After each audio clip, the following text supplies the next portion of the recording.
Welcome back to DeepVisus, where vision meets depth. I'm your host, and today we're continuing our exploration into how intelligence truly works, moving beyond the traditional views and into some of the most cutting-edge approaches. Our journey today takes us through chapters 8 and 9 of part 3 of Understanding Intelligence by Rolf Pfeifer and Scheier.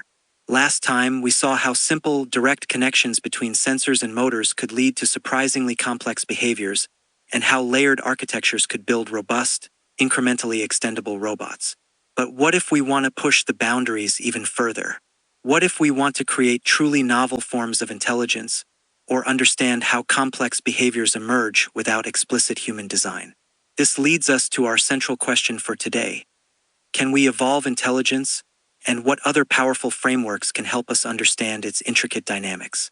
Chapter 8 plunges us into the fascinating world of artificial evolution and artificial life, often abbreviated as A-life. The core idea here is to bypass human design biases altogether. Human designers, no matter how clever, are limited by their own experiences and ways of thinking.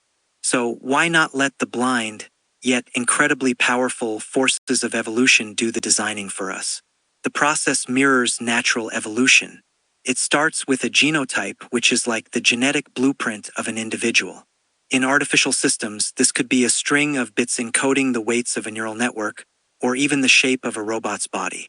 This genotype then undergoes development to become a phenotype, the observable traits or the actual functioning system. These phenotypes then compete in an ecological niche, and the most successful ones are selected based on their fitness, how well they perform a given task. Finally, the selected individuals reproduce, passing on their genetic material, often with small random changes called mutations, or by combining genetic material from two parents through crossover. This process, known as cumulative selection, allows beneficial traits to accumulate over generations, leading to increasingly complex and adapted individuals. The book provides some incredible examples. Randy Beer, for instance, used genetic algorithms to evolve neural network controllers for a simulated walking insect. Without explicitly programming how the insect should walk, evolution discovered efficient gaits, like the tripod gait often seen in real insects. This shows evolution's power in optimizing complex control systems. But what if we want to evolve the body itself? Carl Sims achieved a breakthrough by evolving both the morphology, the body shape, and the neural controllers for his virtual creatures, all within a simulated 3D physical environment. These creatures displayed astonishing and often bizarre ways of moving, swimming, walking, or even flipping over continuously, demonstrating that evolution can find solutions far beyond human intuition. This highlights the power of coevolution, where the body and its control system evolve together. The chapter also touches on more biologically plausible development, like Peter Eggenberger's system that models cell growth from a genome, allowing complex 3D shapes to emerge. And for those who prefer real-world experiments, we see examples of evolution on real hardware. Researchers like Floriano and Mondada evolved controllers for a physical robot, teaching it to navigate and recharge its own batteries. Adrian Thompson even evolved electronic circuits on field programmable gate arrays, or FPGAs, reconfigurable silicon chips, demonstrating that evolution can exploit the subtle, unprogrammed physics of the hardware itself. Beyond individual agents, artificial life also explores collective behavior. Craig Reynolds's boids are famous for showing how complex flocking behavior can emerge from just 3 simple local rules: avoid collisions, match velocity, and stay near flockmates. No central leader, no complex plan, just local interactions leading to global patterns. Similar principles have been applied to real robots, and even to understanding emergent cooperation in ant societies and complex social phenomena in artificial societies. This shows that intelligence isn't just about individual minds, but also about the collective dynamics of many simple agents. While artificial evolution is incredibly powerful for generating diversity and overcoming human biases, it's not a magic bullet.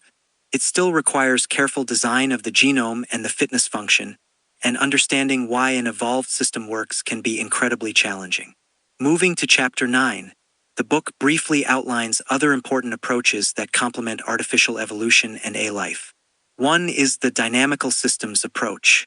This is a mathematical framework that views a system's behavior as a continuous trajectory through a phase space, a multidimensional space where each dimension represents a variable defining the system state.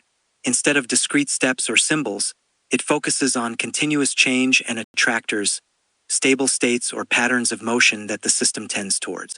This approach is powerful for describing and analyzing how complex behaviors emerge from continuous, nonlinear interactions, offering a unifying language for embodied cognitive science. Another is behavioral economics. This approach applies principles from microeconomics, like cost-benefit analysis and utility maximization, to understand how animals and agents make rational decisions to optimize their resource allocation under environmental constraints. It helps explain why organisms choose certain behaviors over others based on their perceived value. Finally, schema-based approaches use schemas as fundamental modular units that link perception directly to action. Think of them as reusable behavioral building blocks, like an avoid obstacle schema or a reach for object schema. These schemas can be combined and coordinated to create flexible and adaptable control architectures. So, to answer our question, yes, we can evolve intelligence, and these advanced approaches provide powerful new lenses through which to understand it. Artificial evolution allows us to discover novel designs by letting algorithms explore vast possibilities, while frameworks like dynamical systems, behavioral economics, and schema-based approaches offer ways to describe, analyze, and build systems where complex, intelligent behavior emerges from simple, local, and physically grounded interactions. That brings us to the end of our deep dive into chapters 8 and 9. In our next episode of DeepVisus, we'll continue to explore the fascinating world of brain, mind, and intelligence as we move into the core design principles that unify these diverse approaches. So, stay tuned.